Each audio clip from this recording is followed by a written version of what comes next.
My name's Chris Irons. I'm here on the screen. I tweet from a handle called Quoth the Raven Research, and I run a little podcast that some people listen to. And if you're wondering why I'm here, I'm kind of wondering the same thing, which is interesting because 6 or 7 years ago, I was pretty much just hanging out in Philadelphia pouring beers for a living. And not only that, I didn't really know the first thing about finance or trading. I mean, I had been trying to try my hand in those things, but was constantly getting bludgeoned in the face and kicked in the balls and just losing money. And it's weird to kind of be on a stage somewhere talking to people, but I'm really stoked to be here. And I think that part of the reason that I'm here is that I have a tendency to kind of point out things that, coming from the world of common sense, don't really make a hell of a lot of sense to me within the financial world. And interestingly enough, I think that has kind of resonated. I can at least see there's 30 semi-conscious people here. Most of you look bored. Some of you don't, which is good. But just from a show of hands, right? I assume you're all kind of finance people.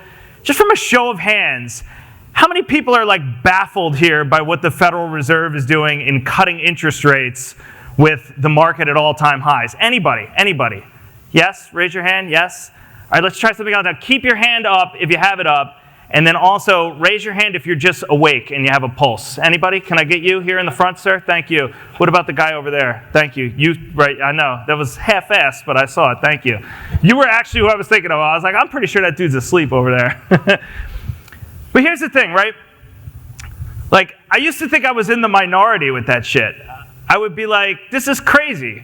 We've had 11 years of kind of unprecedented prosperity, as the Fed will talk about it. And now we're talking about lowering interest rates.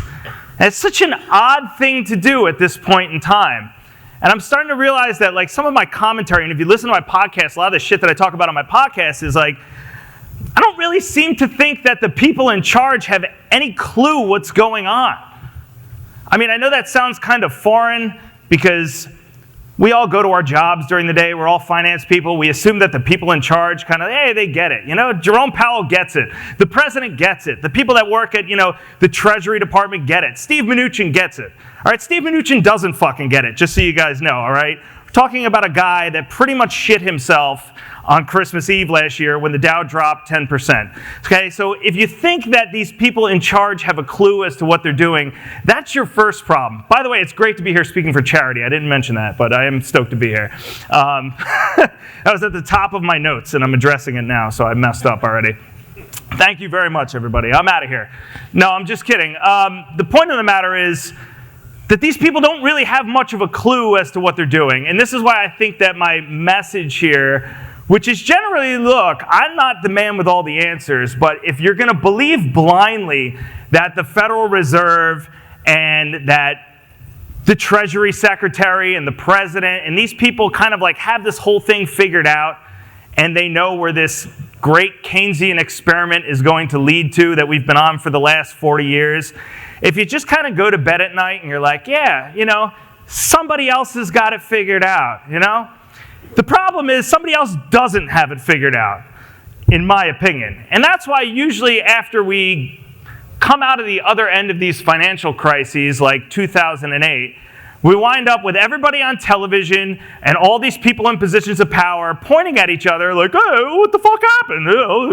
Everything was fine one day, now the whole fucking economy has gone to shit. Can anybody explain this? Of course nobody can explain it, right? Because it's a giant confidence game is what's happening here, folks. And I realize the irony in this. Yes, I am kind of ranting on stage. I'm drinking a beer at the same time. Thank you for that, sir. I have tattoos. I'm a former bartender. I understand the irony here in me pointing this stuff out. But one of the things that I wanted to, the main point I wanted to make today is that I read a blog post a couple months ago. Josh Brown. You know Josh Brown, right, from CNBC? Nice guy. I've talked to him. Very nice guy. But he made this blog post, and it was called Perma Bears Are Ridiculous People.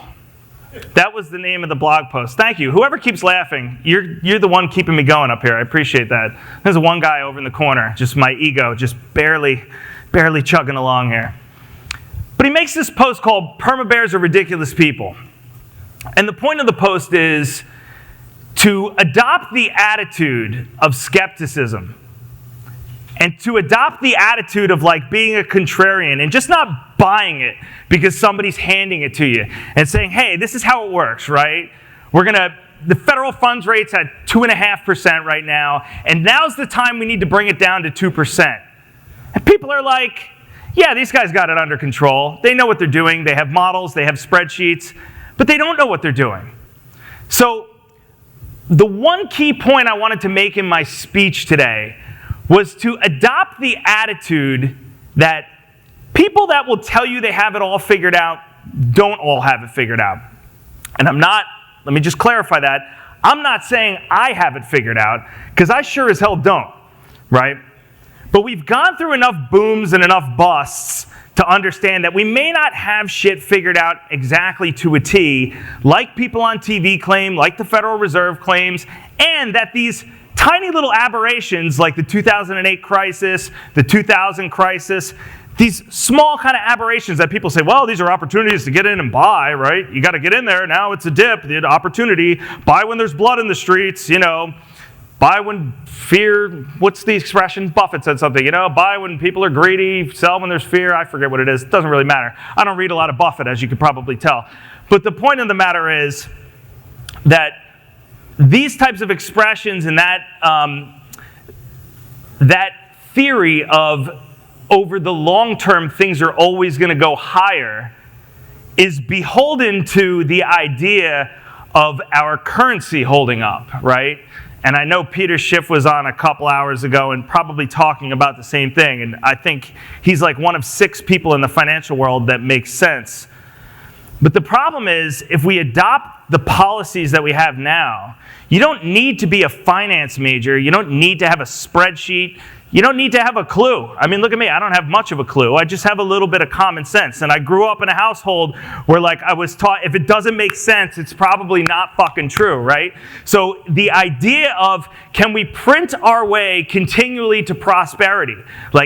Does that make sense over the course of the very long term? Yes, it might pull us out from Dow 7,000 to Dow 25,000. And in the next recession, it might pull us from Dow 15,000 to Dow 40,000. If you listen to Buffett, he's like, the Dow will be at 100,000 points, over the next 10 years. That might be very true, right? But at some point, something has to give there. Because when you start to tweak all these variables of what is supposed to be a free market, but people that I talk to, like everybody that just raised their hands, I mean, you guys know this isn't a free market, right? When you're basically price fixing interest rates, that's not a free market. There's nothing free about it. You're saying, here's what the price is, and by the way, all these other variables have to adjust according to that. When you're in a situation like that, it's only a matter of time before everything's going to go ass up, right? And that's going to be pretty much the devaluation of the currency. It's going to be hyperinflation. And everybody like Josh Brown can come out and ridicule you for saying shit, it's ridiculous. By the way, is Tim Seymour here? Is Tim Seymour in the room? No, he's not? Okay.